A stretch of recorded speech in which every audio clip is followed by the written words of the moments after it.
Koľko tuku môžeš reálne stratiť za určitý čas?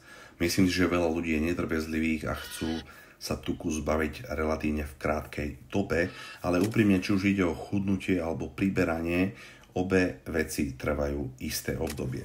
Hovoríme o 1,5 až 2 kg ročne, ktoré priemerný človek naberie, čiže v priebehu 10 rokov to môže byť 15 až 20 kg.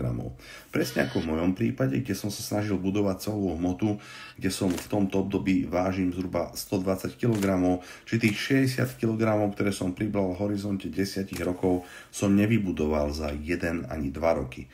Trvalo to taktiež istú dobu.